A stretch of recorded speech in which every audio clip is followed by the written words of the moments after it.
Nessa videoaula nós vamos resolver mais um exercício que envolve proporcionalidade e regra de 3 simples. Acompanhe comigo essa aula até o final e vem entender essa técnica que eu vou usar nessa videoaula. Vem comigo!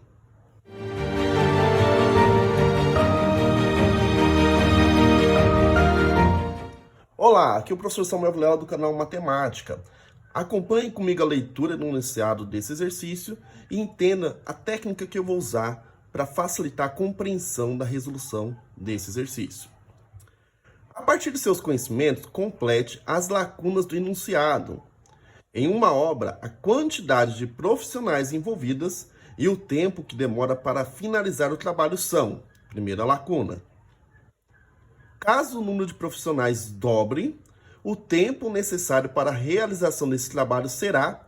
Aí temos a segunda lacuna. Então, nesse exercício nós temos que completar duas lacunas. A primeira é para a relação de dizer que se é diretamente proporcional ou inversamente proporcional. Então vamos começar por aí. Que técnica que eu comentei que eu vou utilizar nessa aula? Existe uma técnica que eu costumo utilizar nos exercícios, que quando eu percebo que eu posso colocar números nos lugares das variáveis, o que é variável? É um valor desconhecido que eu possa vir a descobrir, ou eu mesmo definir para ajudar a compreensão e a resolução de um determinado exercício, tá? Então eu percebo que aqui eu tenho duas variáveis, mas não sei quanto que vale essas variáveis. Quais são as variáveis?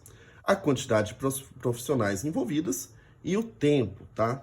Então não sei quantas elas são, mas eu percebi que eu utilizar números no lugar dessas variáveis não vai alterar a conclusão, vai facilitar a conclusão desse exercício, tá? Então, para isso, eu vou montar uma tabela e vou usar a regra de 3 simples, tá? Primeiro, eu vou colocar quais são as minhas variáveis. Minha primeira variável vai ser a quantidade de profissionais envolvidas. Não sei quanto que é, mas eu vou definir aqui. E a segunda variável é o tempo envolvido nesta obra, tá? Obra, o trabalho que está ali realizando, tá? Que tem o mesmo sentido. Então, o que eu vou definir? Vou supor que tenha, vamos lá, dois funcionários. Eles vão realizar esse trabalho, essa obra, essa atividade que eles têm num determinado tempo que eu vou falar aqui que vai ser uns 4 dias. Vai ser 4 dias, tá? Qual que é a ideia dessa técnica? É você supor os valores e tentar calcular usando alguma estratégia, alguma operação matemática, usando esses números e chegar à sua conclusão. Mas você só pode utilizar isso se você perceber que os números não são importantes de fato, tá? Eles vão ajudar você a concluir só, mas você não está dependendo de um resultado numérico, tá? Ok? Ou poderia até ser numérico, mas esses números aqui não influenciariam o resultado final, tá? Poderia ali no meio do caminho eles ficarem ali em alguma passagem, tá? Então eu supus que tinha 2 profissionais e eles levavam 4 dias. E aí eu tenho essas duas variáveis aqui, essas duas grandezas, e eu quero concluir se é diretamente ou inversamente proporcional. Mas vamos ali já para o segundo momento, que diz que vai dobrar a quantidade de funcionários em uma determinada situação. Por isso que eu estou usando regra de 3. Regra de 3 é assim, você tem uma determinada situação envolvendo grandezas, e você em algum momento altera uma dessas grandezas e quer concluir o que acontece com o outro que está faltando, a outra informação, tá? Então, se dobrou a quantidade de funcionários, quer dizer que de 4 profissionais, agora estou trabalhando com 4 profissionais. Melhor dizendo, né? 2, agora dobrou, vão ser 4. E aqui vai ficar o X. Por quê? Porque eu quero saber o que vai acontecer com esse tempo. Eu dobrei a quantidade de profissionais, eu quero saber se esse trabalho vai ser realizado mais rápido ou mais devagar, se vai dobrar, se vai ser metade, se vai continuar o mesmo, conforme entendendo as alternativas, tá?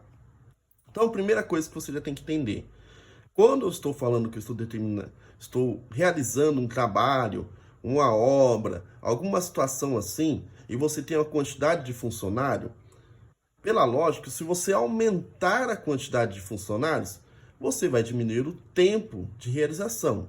Isso é o básico que nós temos que saber dessas duas grandezas, tá? Aumentou a quantidade de funcionários, os funcionários estão trabalhando no mesmo ritmo, o trabalho vai ser realizado mais rápido, tá? Então eu vou colocar uma seta aqui para baixo, que simboliza a direção aqui que está acontecendo, tá? Mas não quer dizer que aumenta ou diminui não, tá? É só para me orientar quando eu realizo regra de 3. Então, se eu aumento a quantidade de funcionários, o que vai acontecer com o meu tempo? Vai diminuir. Então, elas são grandezas que estão em sentidos opostos, tá? Quando um aumenta, o outro diminui. E como chamamos isso? Chamamos de grandezas inversamente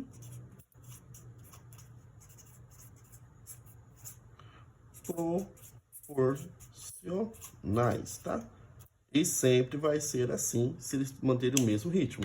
Quanto mais funcionários, menor o tempo de realização, tá? Então, já podemos ver que uma das alternativas ali que diz que o tempo vai ser o mesmo, não, é impossível, tá? Você tem mais funcionários no mesmo ritmo, vai diminuir o tempo, tá? E ao contrário, seria a mesma situação. Se você diminuir a quantidade de funcionários, vai aumentar o tempo, vai demorar, quanto menos funcionário. Então, sempre está nesse sentido aqui, ó. Um vai para um lado, um vai para o outro, tá? Então, nós já temos a primeira parte ali para completar a lacuna 1. Agora, vamos fazer com números aqui, vamos concluir o que vai acontecer com o tempo. Então, aqui, como são grandezas inversamente proporcionais, eu copio ali como fosse uma fração, aonde está a variável, e eu inverto a ordem na coluna, na outra coluna. Então, aqui vai ser 4, e aqui vai ser 2, tá? 4 sobre 2. Ok? Então, eu vou aqui realizar aqui a multiplicação em cruz, que eu posso fazer quando tem igualdade de frações. Então, vai ficar 4x igual a 8. E x, portanto, vai ser 8 quartos. 8 quartos, o x vai ser 2, tá? Então, concluímos aqui que diminuiu. De fato, diminuiu aqui a quantidade de dias. O tempo é menor. E aí, vamos ali ver. 2, que está aqui. 2 é o dobro de 4? Não, né? Com certeza não é o dobro de 4, né? 2, ele é a metade do 4? Sim, 2 é a metade do 4, tá? Porque se dividir 4 por 2, que é a ideia de metade, que é dividir por 2, vai dar 2. Então, realmente, 2 é a metade. Metade de 4, ok? Então, aqui concluímos que as grandezas são inversamente proporcionais e o tempo vai diminuir para metade, tá? Diminui para metade. Tá vendo aqui que não importa os números? Você se substituir, pode fazer até esse teste aí, ó, tá? Deixa esse desafio aí quem tá assistindo essa videoaula, tá? Quem for estudar com a minha videoaula, troca os números. Coloca aqui 5, aqui coloca 10 e vê se vai acontecer isso. Você vai colocar o dobro aqui, vai ser a metade de 10 que vai chegar ali? Pode colocar qualquer número que vai funcionar, tá? Sempre vai ser a metade, tá? A metade do tempo para essa determinada situação. Você dobrou a quantidade de funcionários, vai diminuir pela metade, tá vendo? Ó? É inversamente proporcional, e tá a ideia, né? Dobro, metade. Se fosse o triplo, seria 1/3 do tempo, e assim por diante, mantendo essa proporcionalidade, tá? Ok? Espero que eu tenha sido claro aqui na resolução dessa aula. Eu coloquei números aqui para vocês entenderem melhor o que está acontecendo, tá? Claro que daria para resolver direto ali, mas para você que está estudando, está começando a ver sobre regra de 3, proporcionalidade, não tem muita habilidade sobre isso, é bom você fazer isso aqui para você enxergar do que simplesmente eu falasse aqui que era inversamente proporcional direto e que daria metade sem contextualizar, tá? Se você é novo no canal, se inscreva no canal, se gostou dessa aula, deixe o seu like e caso não conheça aí muito bem de onde que você está assistindo essa videoaula, eu sempre estou pedindo aí, pessoal, colocar aí nos comentários, se não tiver nenhuma sugestão, nenhuma dúvida, colocar aí pelo menos qual cidade que você está assistindo e estado essa videoaula e qual curso você está fazendo aí na faculdade que você está estudando, tá? Acabamos por aqui essa videoaula, espero encontrar você na próxima aula. Valeu!